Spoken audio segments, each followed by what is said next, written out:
संसार की सुंदर नगरी में वलियों के राजा रहते हैं। इस देश की सजधज क्या कहिए जिस देश में ख्वाजा रहते हैं।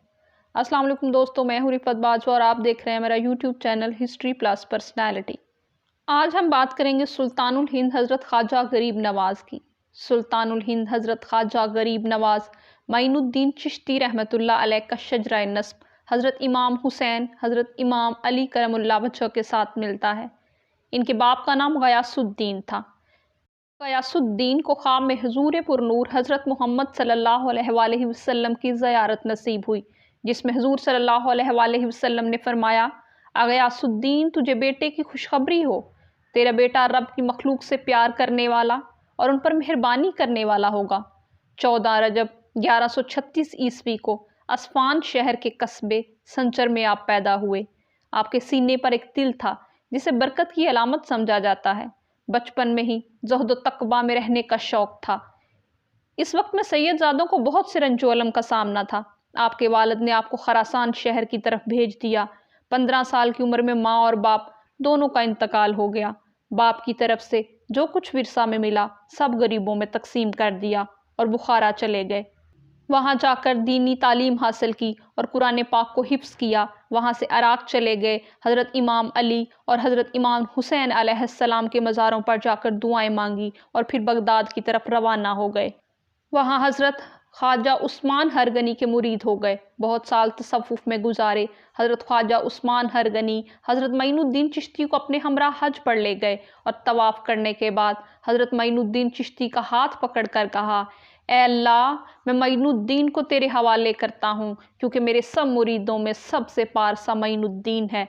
और फिर रोज़ा रसूल सल्लल्लाहु अलैहि वसल्लम पर जाकर ये कहा, या रसूल अल्लाह, ये तेरा उम्मती माइनुद्दीन गरीबों से बहुत मोहब्बत करता है, इसके किसी को खाली हाथ नहीं लौटाता, इसके वजूद के अंदर का फैज़ बाहर निकाल दे। और फिर हज़रत ख्वाजा उस्मान हरगनी ने आपका माथा चूम कर कहा, माइनुद्दीन, तुझे रसूल सल्लल्लाहु अलैहि वसल्लम ने चुन लिया है और तुझे गरीब नवाज का लक़ब अता कर दिया है।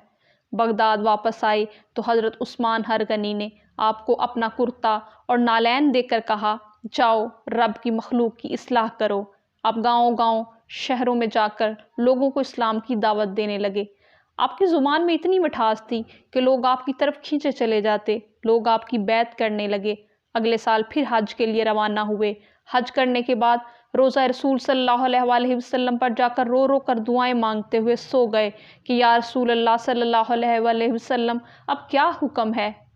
ख्वाब में हजूर पुरनूर की ज़ियारत नसीब हुई और रसूल सल्लल्लाहु अलैहि वसल्लम ने फरमाया, माइनुद्दीन, जाओ, मैं तुम्हें हिंद की सल्तनत अता करता हूँ, वहाँ जाकर लोगों की इस्लाह करो। आप अपने मुरीदों के हमरा हिंद तशरीफ़ ले गए।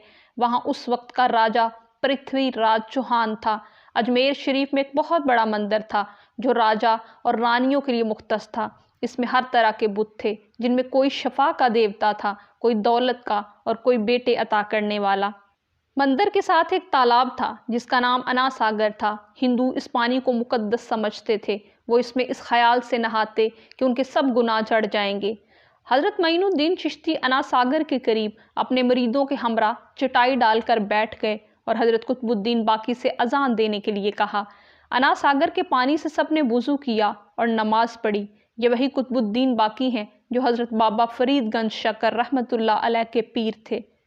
हिंदू हैरान थे कि ये लोग बाहर नमाज क्यों पढ़ रहे हैं, हालांकि सब भगवान तो अंदर हैं, क्योंकि ये लोग इस्लाम को सिरे से जानते ही न थे।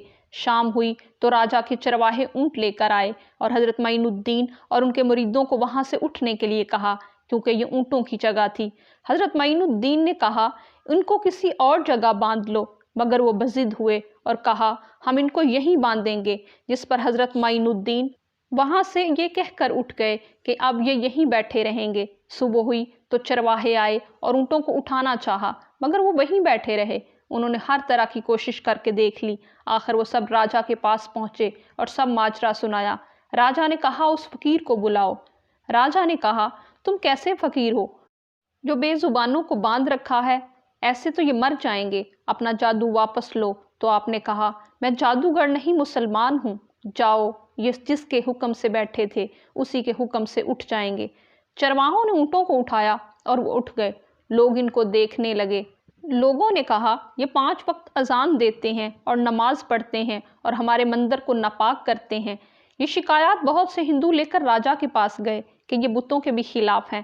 راجا نے ان کو پیغام بھیجا کہ تم لوگ اور مذہب کے ہو، ہمارے تالاب کو بھی ناپاک کر رہے ہو اور دیوتاؤں کے بھی خلاف ہو، اس لیے یہاں سے چلے جاؤ ورنہ ہم سختی کریں گے۔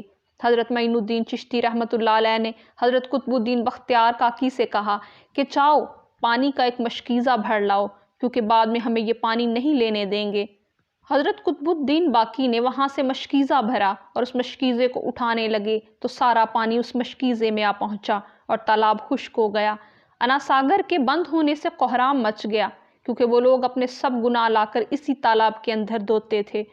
راجا نے اپنے سب وزیروں سے مشورہ کیا کہ اجمیر کی رونقیں انا ساگر کی وجہ سے تھی، لوگ دور دراز کے علاقوں سے یہاں آتے تھے۔ سب نے کہا یا تو یہ جادوگر ہے یا پھر کوئی حقیقی فقیر ہے۔ آخر میں یہ طے ہوا کہ سب لوگوں کو وہاں معافی کے لیے بھیجا جائے۔ سب لوگ اکٹھا ہو کر حضرت معین الدین چشتی رحمۃ اللہ علیہ سے معافی مانگنے جا پہنچے کہ بابا ہمارا انا ساگر دوبارہ بحال کر دو اور آپ بھی وہاں وضو کر لیا کرنا۔ حضرت معین الدین نے حضرت قطب الدین باقی سے کہا جاؤ مشکیزے سے پانی واپس اس تالاب کے اندر ڈال آؤ۔ جو ہی انہوں نے مشکیزہ پانی میں ڈالا، انا ساگر ٹھاٹھے مارتا ہوا پانی سے بھر گیا۔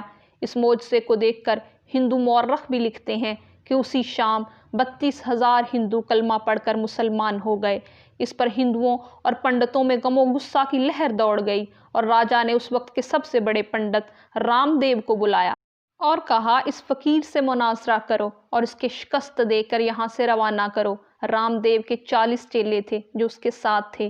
رام دیو نے حضرت رحمۃ اللہ علیہ سے الٹے سیدھے سوال کرنے لگا۔ حضرت نے کوئی جواب نہ دیا اور نگاہ ولی اٹھائی اور رام کی پیشانی کی طرف دیکھ کر کہا مجھے تمہارا رنگ بدلتا دکھائی دے رہا ہے۔ رام نگاہ نواز سے ہی گھائل ہو کر پاؤں میں جا گرا اور مسلمان ہو گیا۔ نگاہ ولی میں وہ تاثیر دیکھی، نگاہ ولی میں وہ تاثیر دیکھی، بدلتی ہزاروں کی تقدیر دیکھی۔ حضرت خواجہ غریب نواز نے 90 لاکھ ہندوؤں کو وقتاً فوقتاً مسلمان کیا۔ 5 رجب المرجب 633 ہجری کو عشاء کی نماز کے بعد اپنے مریدین سے کہا کہ کوئی بھی میرے حجرے میں نہ آئے۔